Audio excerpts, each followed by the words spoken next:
try to fix that.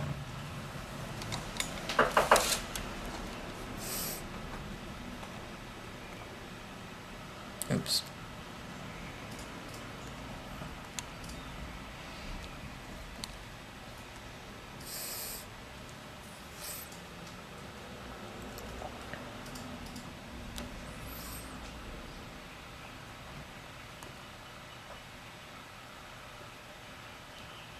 Thanks for your patience. Doing a little, making some room on the old archive tape.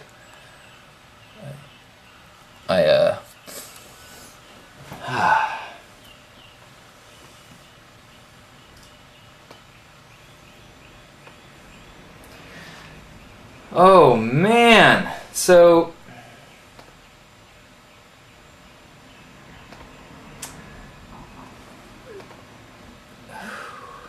I'm trying to I've been so geared up towards the talk that I kind of woke up the next day and was like, what else is in my life? Oh right, Burning Man's coming up.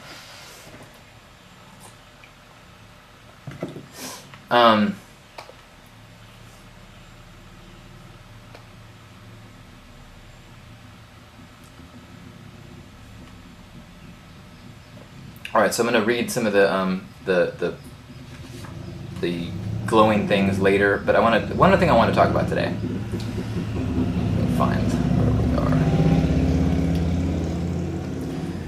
we are. The question of the day is toot your own horn, share something that you're proud of. Since today I wanted to do just that with one of the things that I talked about in my TED Talk was TEDx Talk. I need to make sure I'm clear about that because there's 5 TEDx's a day worldwide. It's not quite the same prestige as giving a global TED Talk. But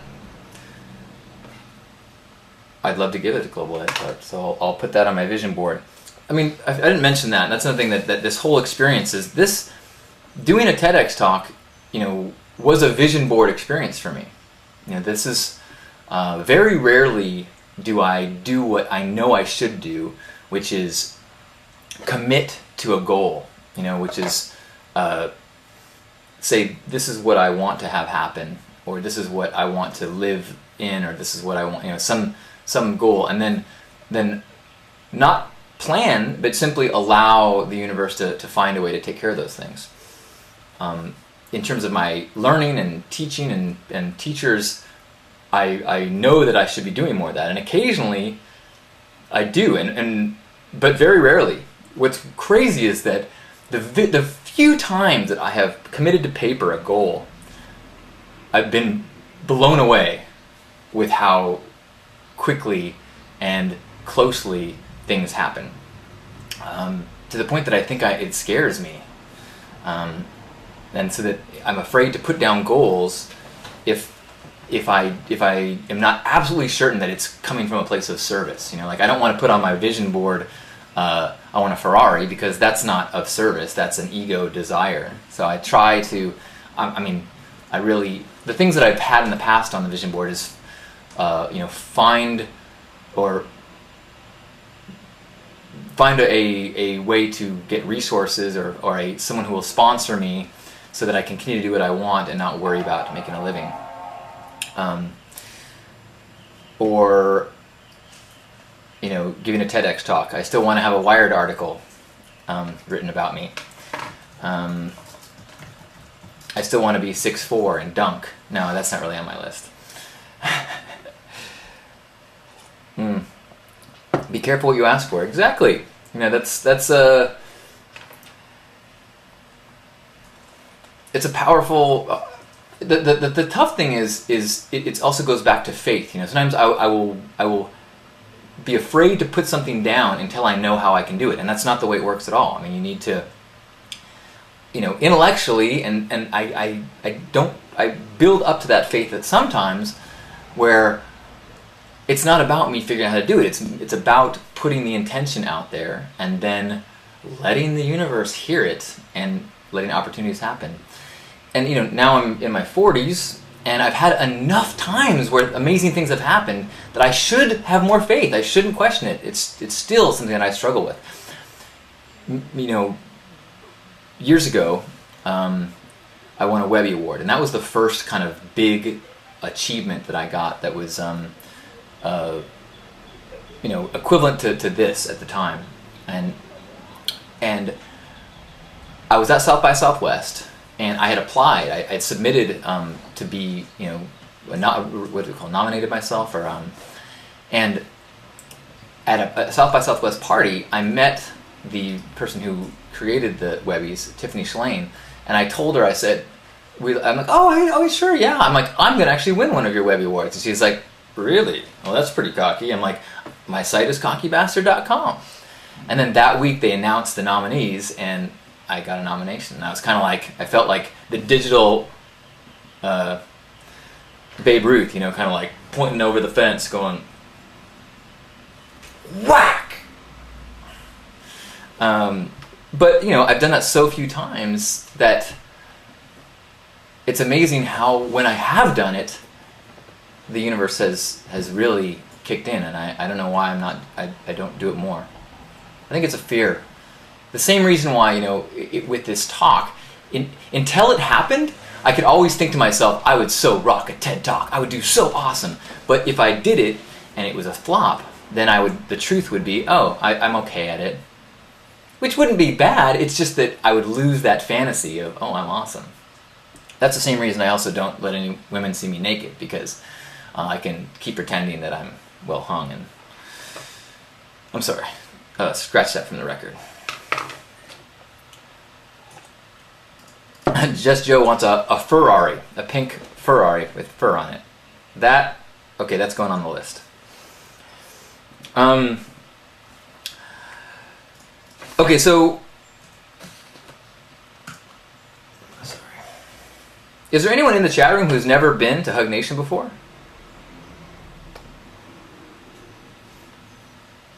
Because if it's your first time here, you have to hug. All right, well, welcome everybody. I see Gurgle Spasm. That's a great name.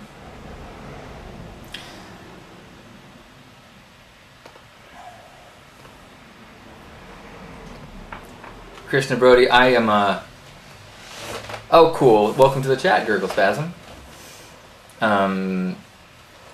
That could be an adorable baby reference or a quite adult reference. I'm just saying. Okay. So another thing I wanted to share this week, as long as I'm in horn tooting mode, and I'm going to encourage everyone to horn toot. One of the things I talked about on stage was that, the whole crap or cone thing is that we're so often encouraged to talk about crap, and that we don't have enough opportunities to encourage one another to share good things. In fact, if you do share good things or charitable acts or good things that happen to you, some people resent it, and that's just, we need to change that. And so Hug Nation is a place where we want to encourage one another to celebrate what's good, and by doing so, invite more of that. The universe, I believe, is just like a roommate. And if they cook you a meal and you say, oh man, this is awesome, thank you, then they're probably going to cook for you again. However, if you just go, they're going to be like, well, that was a lot of effort and they didn't seem to care. So, thank you! Oh, that was awesome! More please, thank you! Oh, please, that was, woo! Yes!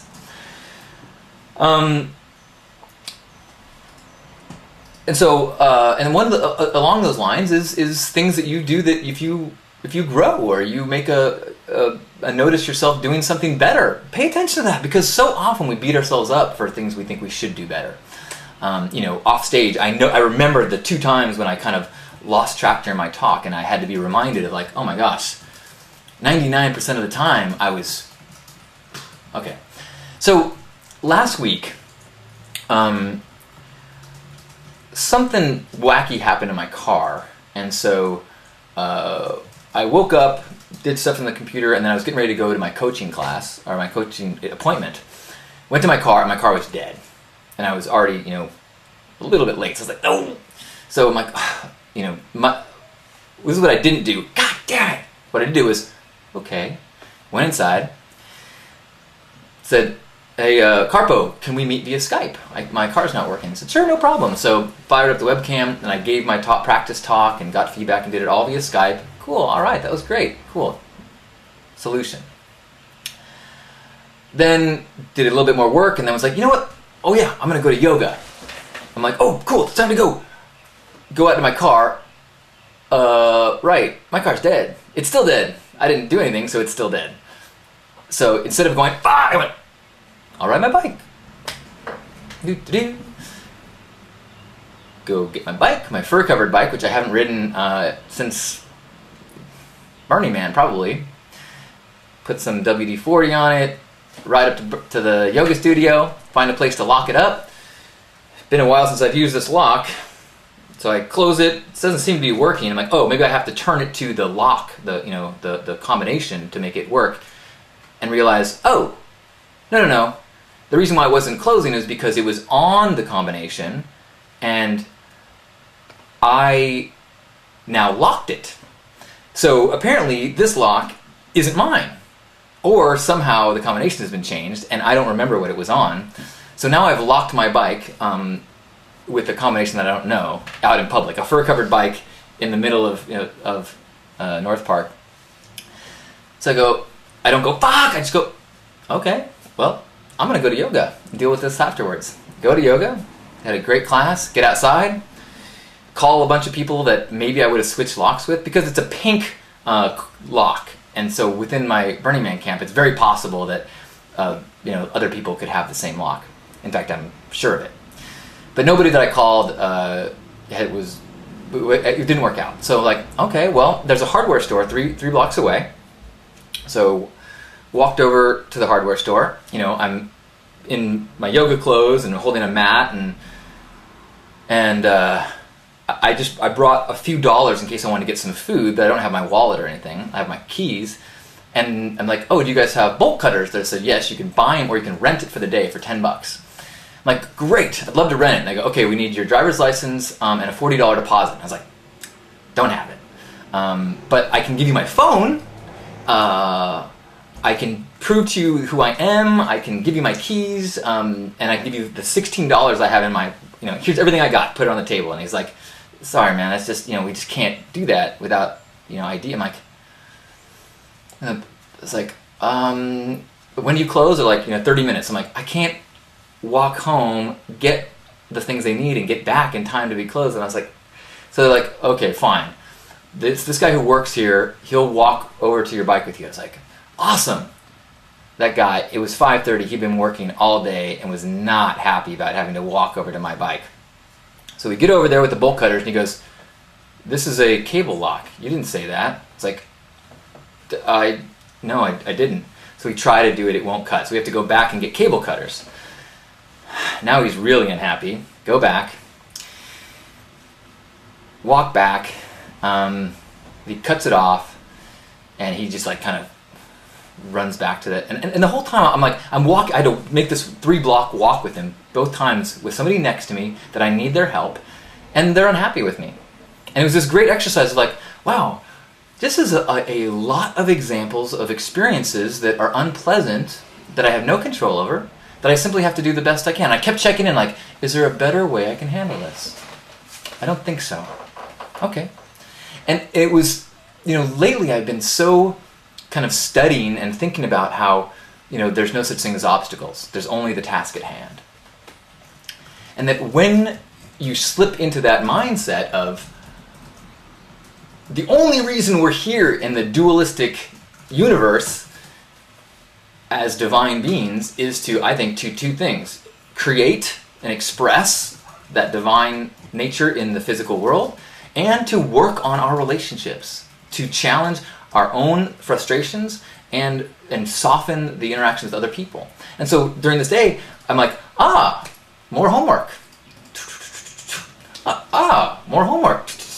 So then after I made 2 walks with this guy who was kind of fuming, drove over, got my bike unlocked, quickly drove over to a friend that I knew was nearby, borrowed some money, went back to the hardware store and tipped the guy so that I felt good. He then was like, oh, wow, thank you.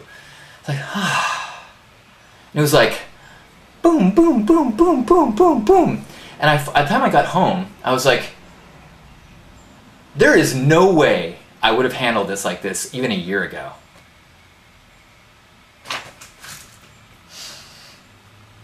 Gold star! Woo! Yeah! I really felt like, this is, you practice, and you have faith, and you learn. And now, I'm not saying that tomorrow, if the same things happened, I won't flip out.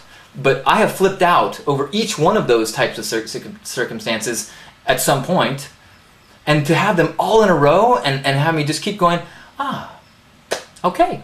Is there anything I can do? Wow, this gentleman right here that I'm dependent on is angry at me. Okay. I wish I could make this better for you, sir, but...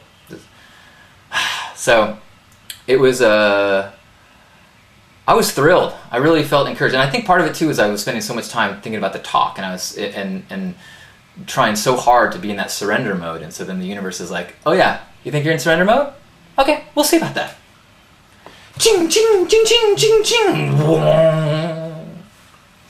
So, and I really have to thank you,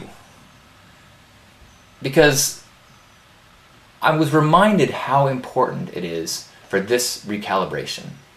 In the talk, I made a point to say that Hug Nation has grown from being about the hug to being a recalibration, to being a time once a week when whatever place my mind and our mind, our heads are spinning out of, we recalibrate to remind ourselves who we are, what's important, who we want to be, and that things are perfect and we are perfect. And it's just a matter of settling into that, shifting our mind so that we can see the gifts, to see the cone. And I felt like it was this practice that has been so transformative. And so thank you, fellow journeyers and classmates. Thank you. And the guy I tipped is thanks you too. The bike I cut, not so happy, but there are casualties in every war.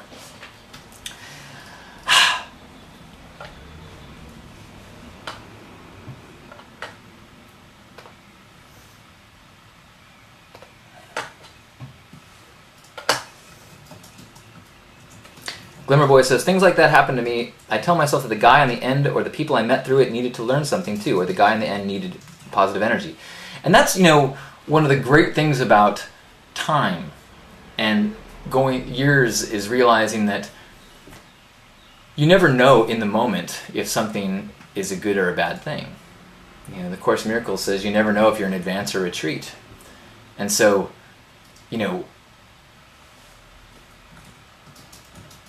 that could have been an important... Oh, the other thing I didn't say was that the first the guy's like, you have no ID and you want us to go help you steal a bike? I'm like, well, when you see the bike, you'll know that it's mine. It's covered in pink fur. I promise there's going to be no question that it's my bike.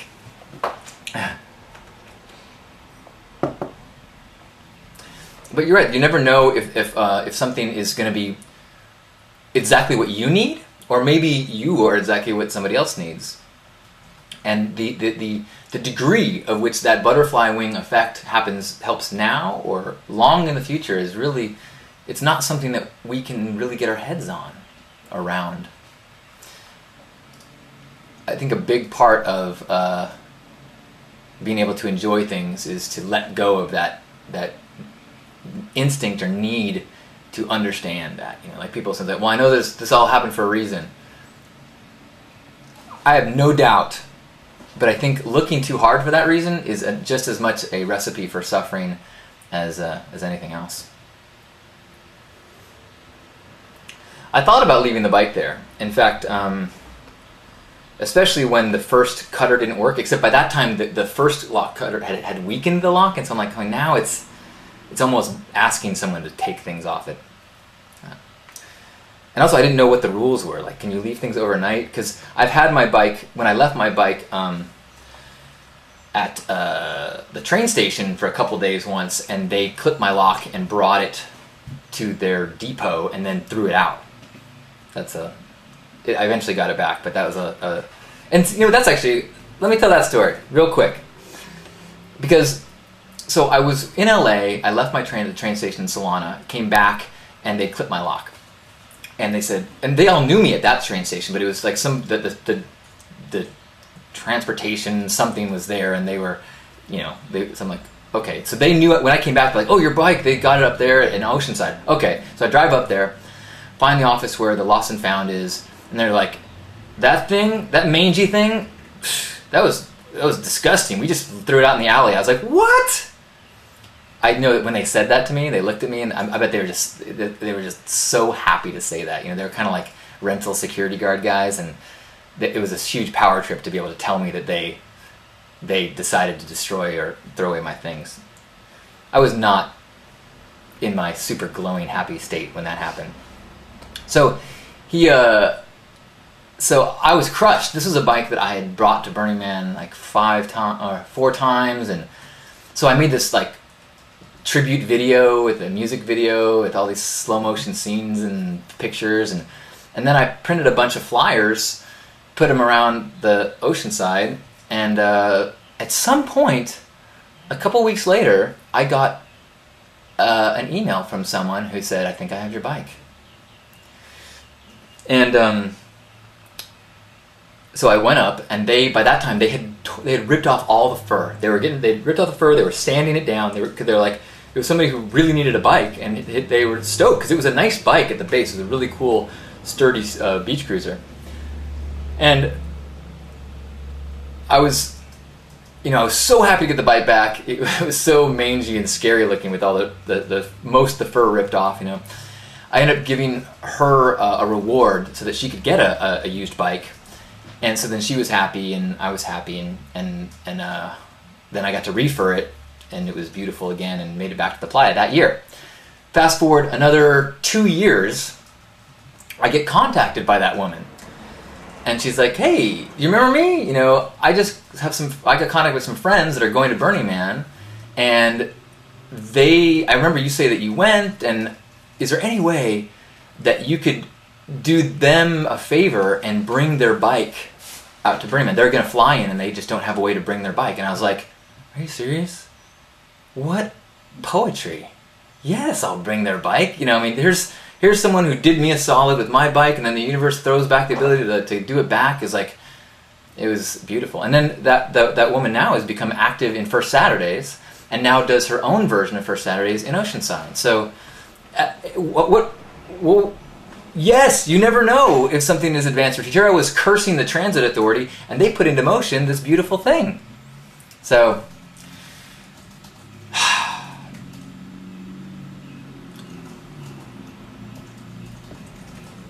that's my new philosophy. Throw my hands up and trust the flow.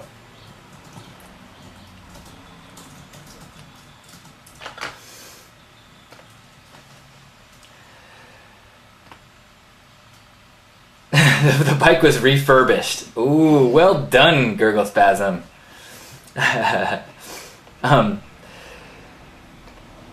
So, speaking of trusting the flow, so I had this visual the other night about float more, steer less, and bear with me, I'm not sure if this will come out right. Because sometimes people have a real problem with that, and so I had this visual of floating down a current. And when you are steering too much, it's kind of like, if you ever steer your car and you look in front of you, if you try to steer it, by looking right ahead of you, you're kind of dangerous. The real way to steer a car is to look way far ahead, look at the cars way ahead, so that you have a sense of everything that's going on, and you kind of just gradually, you know what I'm talking about? Like you should never be looking right in front of your car. That's a horrible way to drive, and it's a horrible way to live. Now, if you want to glance down every once in a while, that's fine. But you want to be looking forward and allowing the flow. You're feeling the flow of traffic to be what guides you. And float more, steer less is the same thing with life. You don't want to be, as life is happening, you don't want to be so focused on the things in the water that are the minutia of your life, that you're not also noticing everything that's happening. If you're going down a river, if you took a river rafting trip, and you were just like looking at the water the entire time, there's some way appreciation and joy to the beauty of the water, but what tiny percentage of the real experience are you missing by not trusting it more, by not, working with it more. I'll work on that metaphor a little bit more. All right.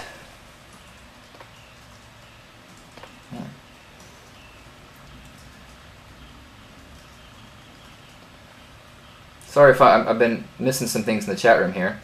I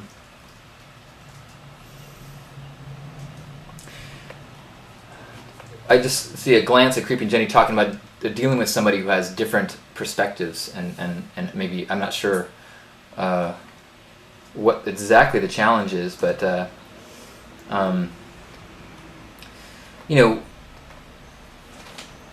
it's a huge part of that, recognizing that relationships are part of why you're here, is to recognize and learn that your role in those relationships is not to help the other person become what you think they should be.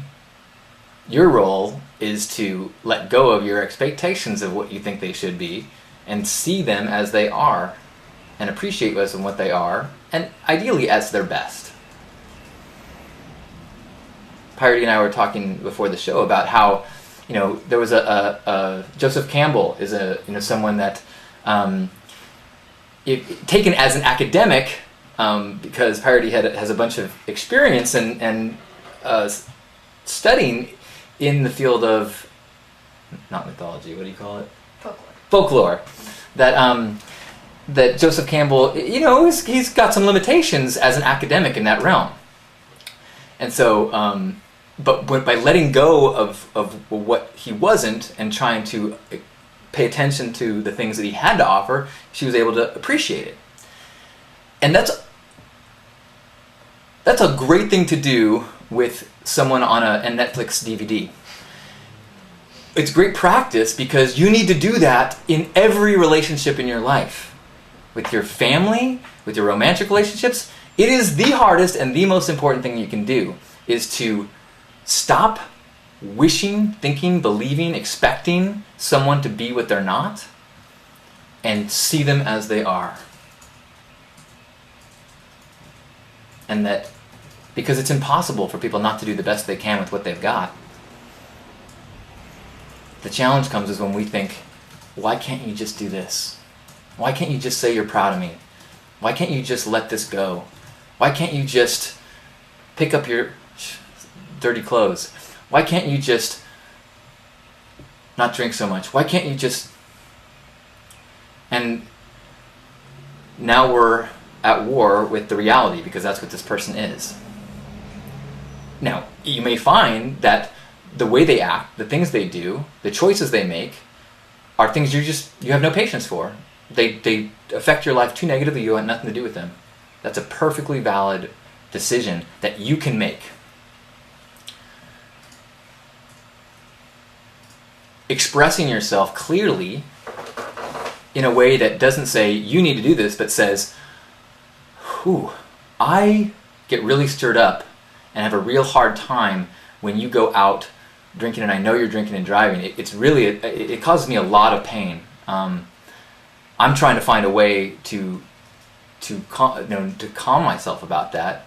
I worry about you, and it would be, I would love it if we could find a way that you could ease my fear and be safer. That statement doesn't say you need to do this. It says you are what you are, and if you have interest in making me feel better, here are some things that you could do. Really, it's up to you, and my only choice is whether or not I can handle it or not. But it's a big difference from saying you need to. It allows the other person to say, oh, you mean I can make a change, and in doing so, it's a gift to you? It helps you? Well, I'd love to do something kind. What I don't want to do is be guilted and feel like, resent you for telling me what I can and can't do. The same process can happen, but it's a matter of how you see yourself in that relationship. Not sure if that makes any sense. It's certainly something that I'm still trying to get my head around.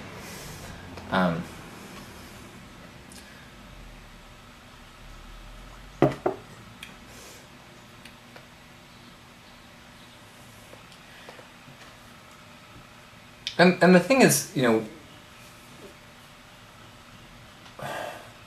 people often will give me examples of that are not as easy. You can't just go, well, this relationship's toxic, I'm leaving. And the big one is, if you are co-parents.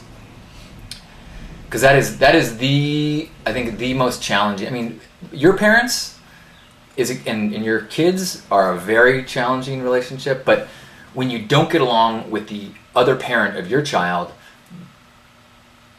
that is, I think, the hardest, because you have so much invested and so much love and so much attachment to the upbringing and the lessons and the exposure that you're to your child, that knowing the other person is acting or doing or shaping them in a way that you don't want is very hard.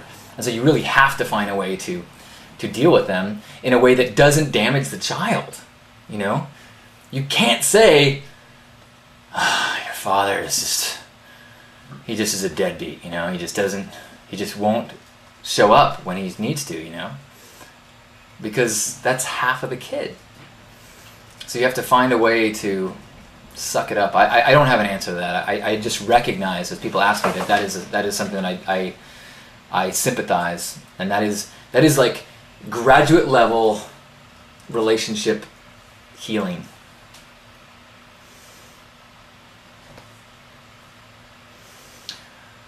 We are approaching the 2:00 hour, which means that we're probably gonna. Well, you know what? Let me share the Hug Nation answers. Let's do that. Okay. They're on 2 pages, so it's going to take me a second, I think. There's some good ones.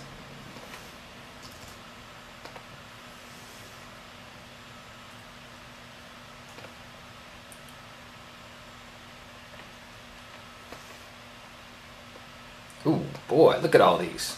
Okay, let's start on this page. The question of the week was, toot your horn. What is something that you've done and you are proud of? Molly said, learn to snowboard and hike the Narrows. Actually, let me do something. Can you do a stop-start so we make this a separate archive? Let's do that.